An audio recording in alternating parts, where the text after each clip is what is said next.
어린아이를 영접하는 것이 하나님을 영접한다는 그런 요지로 지금 말씀하셨는데 왜 그랬을까요? 왜 아이를 영접하는 게 하나님을 영접한다, 왜 그런 말씀을 하셨을까? 이거를 좀 알으려면, 좀 더 이해하려면 그 상황들을 좀 알아야 해요. 이제 제자들과 함께 예수님께서 가버나움 집으로 가실 때 제자들이 서로들 이야기를 합니다. 이야기를 해요. 예수님께서 그걸 들으시고 제자들에게 마가복음 9장 35절에 오늘 35절 말씀 보니까 누구든지 첫째가 되고자 하면 무사람의 끝이 되며 무사람의 섬기는 자가 되어야 하리라 라고 말씀을 하시는 거예요. 지금 제자들이 천국 이야기를 하는 것이에요. 천국에서는 누가 큰 자일까? 어떤 사람이 큰 사람인 거야? 예수님의 오른팔은 누구고 예수님의 왼팔은 또 누구지? 누가 될 것 같아? 우리들 중에 34절에 보니까 쟁론이라는 표현을 하고 있어요. 마치 어떤 하늘나라의 어떤 조직도를 자기네들끼리 만드는, 그리고 쟁론이라는 말을 하는데 저는 이 쟁론은 다툴쟁이거든요. 다투는 거예요. 그래서 이 제자들이 다투는구나. 그런데 예수님이 그 얘기를 듣긴 했지만은 그렇게 제자들끼리 천국에 대해서 누가 뭐 오른팔 왼팔 이런 거 얘기뿐만 아니라 별별 얘기 다 했을 것 같아요. 아무튼 오늘 본문의 이야기를 마태는 이렇게 마태복음 18장에다가는 또 이렇게 마태가 기록을 해요. 오늘 본문에 누가 마가복음의 마가의 이야기를 봤지만 마태복음 18장에 이렇게 돼 있어요. 이르시되 진실로 너희에게 이르노니 너희가 돌이켜 어린아이들과 같이 되지 아니하면 결단코 천국에 들어가지 못하리라. 그러므로 누구든지 이 어린아이와 같이 자기를 낮추는 사람이 천국에서 큰 자니라. 제자들의 어떤 그 쟁론, 어떤 다툼을 하는데 답을 내셨어요. 답이 뭐냐면 어린아이예요. 이게 참, 그러니까 마태나 마가나 하여튼 이 제자들이 이야기했던 그거를 좀 종합해 보면 예수님께서 제자들에게 그들이 상상하고 있는 그 천국의 이야기를 정확하게 이렇게 표현해 주시기 위한 그 얘기를 하고 있어요. 그들이 벌이는 쟁론에 관해서 과연 어떤 이들이 천국에 들어가는 것인지에 대해서 예수님께서 오늘 밝히 말씀하시고 계신 겁니다. 어린아이와 같지 않으면 천국에 들어가지 못한다고 예수님께서 말씀하셨어요. 예수님께서 하신 이 말씀은 과연 무슨 뜻일까요? 어린아이들만 천국에 간다는 말일까요? 분명 아닐 겁니다. 어린아이와 같은 마음? 아니면 혹은 애들같이 좀 작은 사람만? 너무 엉뚱한 소리죠, 그죠? 과연 무슨 뜻일까요? 그래서 어린이날이기도 하고 해서 미국에는 없지만 미국은 1년 365일 다 어린이날이잖아요. 맨날 그냥. 요즘은 그래서 한국도 그래요. 애들 뒤쫓아다니냐고 매일 어린이날이죠. 이런 비유가 맞는지는 모르겠지만 지금까지 대한민국을 이렇게 멋있게 진짜 발전시키고 또 미국도 마찬가지예요. 이렇게 문화적으로나 이렇게 발전된 것들은 어찌 보면은 부단한 노력들이 이루어지지 않았나 싶어요. 근데 그에 비해서 또 많은 것들을 우리가 잃었어요. 어린아이의 그 마음들을.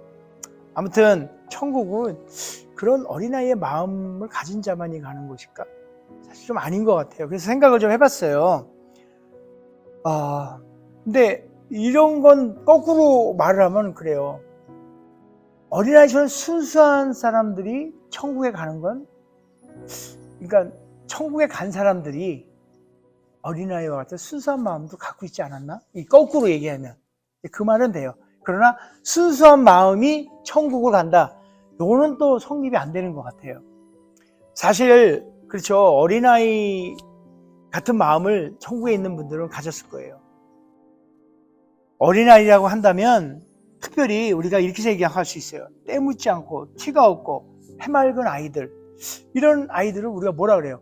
천진무구하다, 천진난만하다, 이렇게 얘기하잖아요. 어린아이들. 천진무구한 그런 상태. 천국에 있는 어떤 모르겠어요. 갈 수 있는 조금 더 제가 좀 더 인심을 써서 얘기하자면 천국에 갈 수 있는 조건 중에 하나가 아닐까? 반드시 이렇게 필요 충족의 조건은 아니고 그 중에 할 수 있는 그런 얘기라고 생각합니다. 어른이 되면서부터 험악한 인생을 살다 보니까 세상에 때가 많이 묻게 되고 또 속고 속이고 이런 일을 많이 겪다 보니까 우리는 쉽게 믿는다는 걸 참 어렵게 해요. 믿지 못해. 서로가 서로를 못 믿어. 가족 간에도 좀 못 믿어. 그렇죠? 형제들 간에도 못 믿어. 같은 피를 나눈 형제들도 못 믿어. 일생을 살고 있는 부부들도 서로가 서로를 못 믿어. 그래서 의심하는 것들을 참 배우게 되는 것 같아요. 아이들이 자라면서 그냥. 그러니까 어른들에겐 순수하고 단순하게 그저 그냥 가르쳐주는 대로 믿는 어린아이, 이게 그렇게 어른들은 그런 순수함으로 돌아가지 않는 이상 천국에 들어갈 수 없다, 이런 교훈이 있지 않나라고 이렇게 들리는 것 같아요. 그러나 그것만은 아닌 거예요. 어린아이들, 요즘 글쎄 초등학생 좀 한번 생각해 봐요. 초등학생들 보면 천진무구하고 천진난만한 거하고 좀 요즘 조금 거리가 먼 것 같지 않으세요? 저만 그런가요? 요즘 애들 점점 영특합니다. 어른들보다 정말 더 어려운 어린아이들이 있어요. 한국에 촉법이라는 게 있어요. 아이들에 관한 촉법소년. 완전히 그냥 모든 게 살인을 해도 촉법법에 이게 무죄예요. 그러니까 한국에서 일어났던 사건들을 보니까 어린아이가 할머니를 얼마나 두들겨 팼는지, 덩치들도 요즘 얼마나 잘 먹여가지고 덩치가 좋아요. 지 나이 또래로 안 보여. 덩치가 있단 말이야. 그런 애들이 할머니, 할아버지들, 엄마, 그게 왜 그렇게 됐을까요? 답답합니다. 사회가 급속히 발전하고 치열한 교육, 그런 현실 속에서 아이들의 그 삶이 어른들만큼 진짜 그 경쟁 이런 거 그런 거 가르치잖아요. 개인주의적인 이런 네가 최고야. 아니 그냥 부모들이 그래요. 부모들이 자기만 아니까 자기만 내가 싫으면 너 안 해도 돼. 내가 아니면 그러니까 아이들이 어른들 못지않게 굉장히 다 이기적으로 커가는 거예요. 그럼에도 불구하고 물론 이제 안 그런 아이들도 많아요. 척박한 환경 속에서도 아이는 아이일 뿐이겠죠. 정말 교육 중요하죠. 아이들에 대한 교육들이. 그 얘기를 하려는 건 아니고요. 아무튼 저는 원래 어린아이들 별로 안 좋아해요. 정말 저는 모르겠어요. 성선설 있고 성악설 있고 이러잖아요. 우리 기독교는 어느 쪽인가요? 우린 이미 죄인이에요. 악한 인간들. 저는 그쪽이에요. 그래서 애들 굉장히 악하다고 생각해요. 별로 안 좋아해요. 애들. 그런데 그럼에도 불구하고 가끔 어린아이들을 이렇게 보면 저도 모르게 웃음이 나요. 세상에 찌들지 않고 어떨 때 보면 아이들의 그 맑은 눈동자, 웃으면서 이렇게 눈이 반달처럼 돼가지고 그냥 잇몸이 드러나게 웃는 아이들을 보거나 눈망울이 초롱초롱한 걸 보면 저도 모르게 이렇게 흐뭇하고, 나도 모르게 마음에 이렇게 마음이 맑아지는 듯한 그런 걸 느껴요. 어쩌면 저기 아프리카 아이들, 그들의 참 개구장이 같은 열들도 있지만 그들의 눈빛을 보면, 또 CPS 아이들, 사실 CPS 그 마음을 품게 한 것도 그 아이들의 초롱초롱하고 영롱한 그 눈빛, 선한 눈빛, 이런 거 아니었나 생각을 합니다. 그래서 그 눈빛에 이렇게 녹아나는 순수함 때문에 아마도 그런 것 같아요. 정말 어린아이들처럼 순수함을 지니고 우리가 살아야 될 것 같아요. 예수님의 사람이 된다는 것은 그만큼 세상과는 달리 순수함에 있다는 거라고 생각을 해봅니다. 우리 애들 보면은 부모 곁을 안 떠나려고 바짝 붙어가지고 부모 그냥 꼭 붙잡고 쫄랑쫄랑 쫓아다니는 애들 보잖아요. 그런 어린아이들 모습을 보면 그냥 저도 나도 저렇게 하나님 곁에 딱 붙어서 주님만 의지하고 가야겠는데, 저는 점점 그러고 싶다는 생각이 더 강력하게 드는 것 같아요. 하나님만. 그러나 오늘 우리가 생각해보고 있는 어린아이들 같다는 말, 순수함, 가식이 없는 그 상태를 예수님께서 말하고 있는 것 같지는 않아요. 그것이 어쩌면 우리가 너무 인간적으로 생각하기 때문에 우리가 갖고 있는 오해일 거예요. 어린아이들 같이 돼야만 한다라고 얘기했을 때 우리가 물론 맞아요. 틀리다고 얘기 못해요. 어린아이의 순수함. 그러나 그 부분 또한 우리가 우리 멋대로 우리의 마음에 맞춰서 우리의 인간성으로, 인간적인 인간다움으로 그것을 접근하고 해서는 오해다, 이렇게 얘기하고 싶은 거예요. 전에요, 1960년대 이전에 많은 신학자들은, 목사님들은 어린아이에 관한 내용을 이렇게 이해를 해요. 아이의 수용력, 어린아이와 같다, 이 말을 아이의 수용력, 다른 말로 뭐라고 그러냐면 아이들은 스폰지처럼 이거를 이렇게 안는 거예요. 스폰지처럼 모든 것을 막 수용한다는 거죠. 맞는 말이죠, 그죠? 이제 아이들의 특성 중에 모든 걸 의심하지 않고 그냥 뭐든지 이렇게 다 받아들이는 거 있잖아요. 순수하게. 그것이에요. 사실 믿음이라는 것은 정말로 어떻게 보면은 선물을 받기 위해서 이 두 팔 벌리고 두 손 벌려가지고 빈손으로 서 있는 그 아이의 모습이 어찌 보면 그 믿음 아닌가요? 라는 생각을 해봐요. 그럼 빈손 같은 거. 그러니까 오늘 본문에서 예수님의 팔의 안겨서 어떠한 진짜 팔의 안겨있는 어떠한 그 아이들의 이렇게 하면 내가 순수한 척 해야지, 아니면 이렇게 하면 예수님이 축복해 줄 거야, 이런 어떤 계산된 그런 모습은 아니잖아요. 그냥 그죠? 수용하는 자세를 그때 이제 많은 신학자들이 그 수용적인 자세, 그러니까 절대적인 어떤 의존할 수밖에 없는 아이들이 그렇게 그런 상태를 이제 우리에게 설명을 했어요. 지금도 우리가 돌이켜 보면 아이들 작고 이러니까 그런 어떤 그 순수하고 뭔가 우리한테 이렇게 의존해야 하는 그런 거. 곰곰이 생각하면 그러한 성품이나 그러한 어떤 것들은 하나님 나라에 들어갈 때 필요한 어떤 성품인 것에 틀림없음에도 불구하고 오늘 우리가 말한 그 본문의 진정한 그 의미는, 본문에 의도하는 그 어린아이, 요거는 무력하고 천한 사회적 위치에 있는 그것을 빗대어 비유한 거라고 보면 됩니다. 그러니까 체구나 어떤 어린아이의 순수한 마음 이런 거보다는 당시를 좀 생각하면요, 당시의 어린아이에 대한 어떤 사회적 위치, 이것이 더 큰 의미로 그들의 그 제자들에게 또 그때 당시의 사람들에게 통용되어 있던 사고예요. 그래서 예수님께서 그 어린아이들을 비유로 그들을 일깨워 주는 거죠.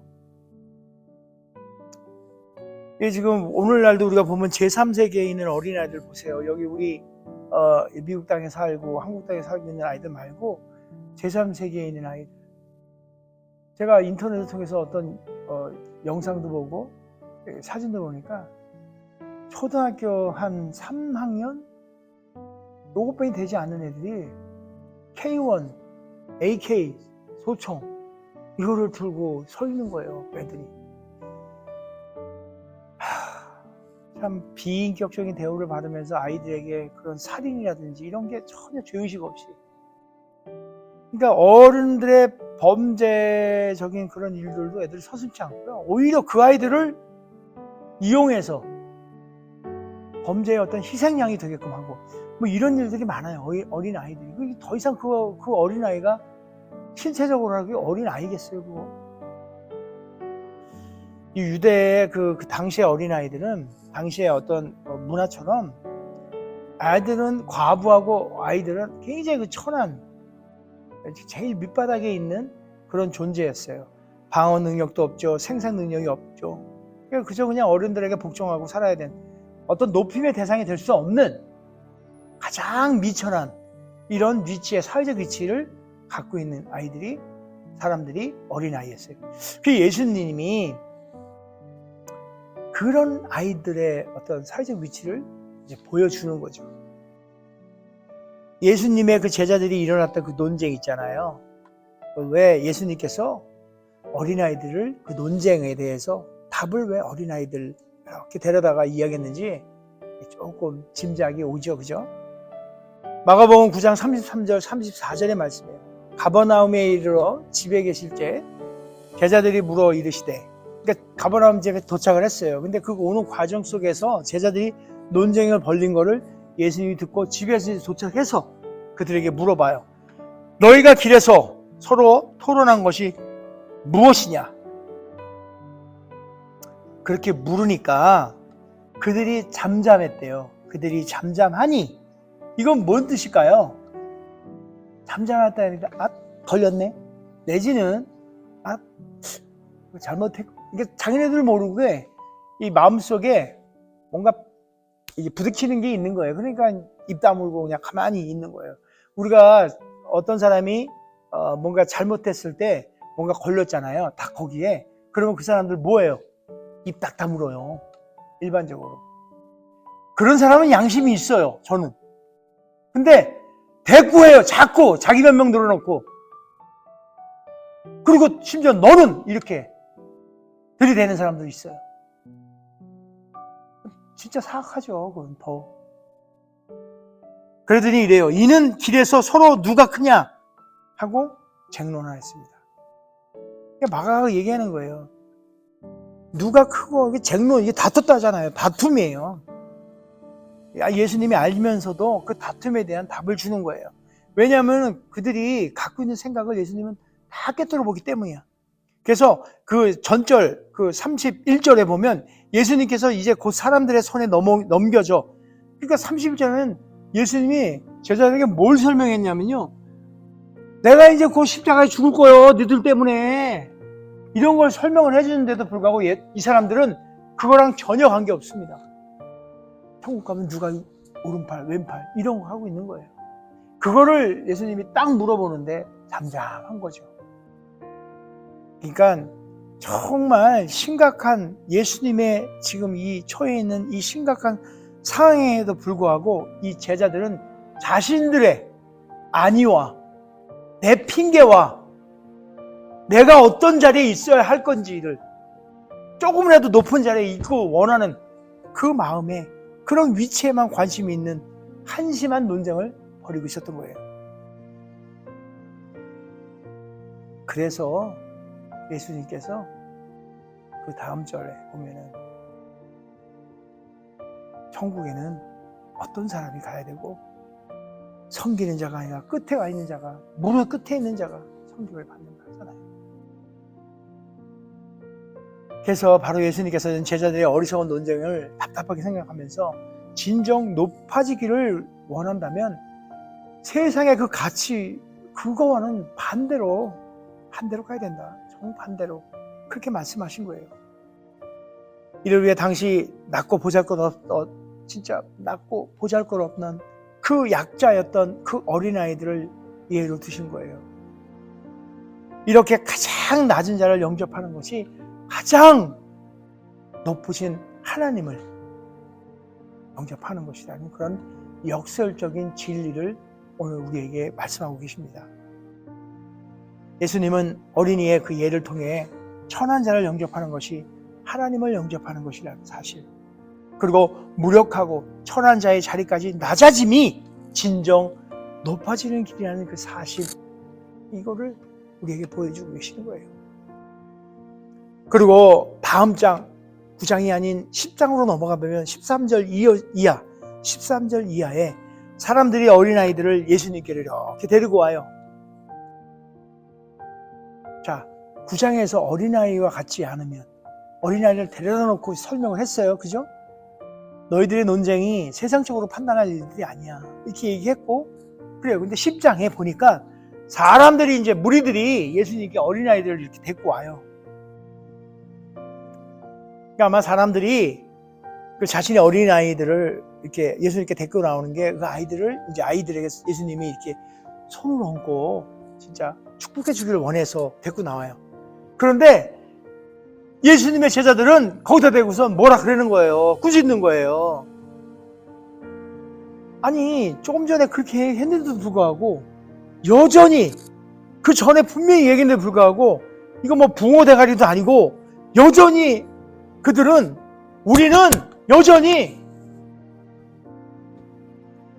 그 아이들을 또 하찮게 대우해서, 에이, 애들은 저리 가, 이러고 앉아 있는 거예요. 지금 제자들은 예수님께서 어린아이를 갖게 그런 낮은 자리에 서라고 분명히 얘기하고 말씀을 했는데도 불구하고 고운 방울이 또 있고 또 그러는 거예요. 근데 참 여기서 좀 대단한 것이 뭐냐면요, 우리 예수님은 조금 전에 또 그렇게 해도 또 예수님은 또 가르쳐 주세요. 그러지 마라. 근데 저는 그게 잘 안 돼요. 용서하는데 몇 번까지 용서합니까? 하고 물어보니까 7번씩 70번이라도 해야 된다 얘기하는데, 저는 7번을 못 가요. 2번 가면 참 많이 갑니다. 그것도 회개할 부분이 아닌가 생각을 해봅니다. 아무튼 성경은 또 이렇게 기록합니다. 마가복음 그 10장 14절 이후에 정말 참 중요한 얘기인데, 예수께서 보시고 이르시되 어린아이들이 내게 오는 것을 용납하고 금하지 말라. 하나님의 나라가 이런 자의 것이니라. 가장 낮고 비천하고 사회적 위치 아무것도 없는 그런 아이들이라. 내가 진실로 너에게 이르노니 누구든지 하나님의 나라를 어린아이와 같이 받들지 않는 자는 결단코 천국에 갈 수 없어요. 어떤 사람이 그래요. 천국? 내가 가봤어? 내가 있는지도 없는지도 몰라. 그러고 살아요. 참 불쌍하죠. 저는 그런 분에게 이렇게 얘기해요. 그래, 없다고 치자. 없다고 쳐. 뭐가 달라지냐? 네가 있다고 생각하고 그것을 믿는다는데 갔더니 있어. 그럼 너 대박 나는 거 아니야? 없다고 있다가 죽고 같이 진짜 없어. 그러면 뭐 fine. 근데 믿고 그냥 믿자의 본전으로 어차피 fine이니까 믿어보고 가보니까 있는 거요. 그럼 대박 난 거 아니냐 이거야. 그렇게 얘기를 해요. 그러면 저보러 뭐라 그러면 왜 이렇게 우기니? 그래서 더 이상 할 얘기가 없는 거죠. 그래도 돌아서면서 그럽니다. 제가 그래도 한번 믿어봐. 아무튼 그 이유는 뭐 그분의 몫이기도 하고 성령님이 또 어떻게 해야 될 몫이기도 하지만, 제가 무슨 책임을 회피하고자 하는 건 아니고요. 아무튼 저는 그렇습니다. 그런 아이들과 대치 않으면, 그렇게 낮은 자, 아무런 그런 위치가 되지 않으면, 그러니까 정말 낮은 자의 모습으로 섬기지 않으면 천국에 이를 자가 없다는 거예요. 이 예수님의 말씀이에요. 결단코 그것에 들어가지 못하리니. 그렇게 말씀하시고 마지막 절에 어린아이들을 이렇게 안고 그들에게 안수하고 축복했대요. 정말, 그러니까 저는 이런 모습을 그려봐요. 제가 모양은 어른이지만 낮은 자의 모습으로 이렇게 섬기고 살고 주위에 있는 사람들이 뭐 이렇게 해도 그렇게 섬기는 자의 모습으로 교회 와서 막 이렇게 섬기고 누구를 섬기고 계속 섬기고 내 의와 내 뜻이 아니라 내가 뭐 잘난 이거 교회는요 뭘 해도 다 돌아갑니다. 내가 하든 안 하든 교회는 가게 돼 있어요. 아무리 내가 뭐 잘나고 이거 필요 없습니다. 교회는 돌아갑니다. 나 아니더라도. 그러나 그 섬김 자리에 있는 이유는요 안수하고 축복한다잖아요. 우리 예수님이 그 어린 아이의 모습으로 내가 섬길 때 안으시고 안고 그 위에 안수하여 축복한다 예수님이. 자 그러면 뭐예요 이게? 그 일에서 내 이름 나타내고 내 힘껏 내 마음대로 내가 하고 싶은 대로 뭔가 이렇게 하는 게 중요해요? 아니잖아요. 아무튼 제가 정리해 봅니다. 정리해 보면 사람들은 요 사건이 그래요. 사람들은 예수님께 직접 자기 아이들을 이렇게 안수하고 축복해 주기 원했는데 제자들을 이렇게 막아요. 그러지 말라고, 오지 말라고, 너네 왜 예수님 방해해? 이렇게 막아요. 그럴 때 예수님께서 그 제자들을 또다시 한번 얘들아 이렇게 얘기하고 어린아이를 안아주시고 안수해서 축복합니다. 세상에는 어린아이와 같은 사람을 천하고 낮은 자로 여기지만 하나님의 나라에서는 어찌 보면 가장 고귀하고 축복의 대상이라는 것을 만천하에게 예수님께서 당시의 제자들에게 당시의 주변에 있는 많은 무리들에게 또 시간과 공간을 넘어서 지금 이 순간에 저와 여러분에게 선포하고 있는 거예요. 그 행동을 보여주신 거예요. 하나님의 나라는 분명 낮고 천한 자로 자신을 낮추고 겸손한 마음을 소유하고 하나님을 겸손히 섬기는 자들에게 주어진 하나님의 약속입니다. 선물이고요. 천국은. 자기 자신만을 중요하게 생각하고 자기 스스로만을 높이고 그런 교만한 자들에게 결코 하나님의 나라는 주어지지 않는다는 것입니다. 이제 결론으로 제가 마무리 지려고 해요. 어떻게 하는 것이 어린아이와 같은 마음을 지닐 수 있는지에 대해서 제가 조금 고민하고 나름대로 얻은 결과를 여러분께 나누려 합니다. 한마디로 무조건 하나님께 구하라입니다. 주님 앞에 무조건 겸손히 믿음으로 순종 그리고 구하라는 거예요. 내 생각으로 앞뒤를 재고 이해타산을 가리키고 또 수지타산을 맞추고 그렇게 구하는 게 아니에요. 내가 하는 거 모든 것도 나 이래서 이렇고 이건 이거고 저건 저거고 이렇게 딱 세워가지고 요거 그러지 말라는 거예요. 무조건 겸손히 믿음으로 구하라는 거예요. 그것이 천국을 얻는 유일한 방법이다. 이렇게 말씀드리고 싶어요. 제가 얻은 결론이에요. 예수님께서 바로 그 말씀을 제자들에게 하신 겁니다.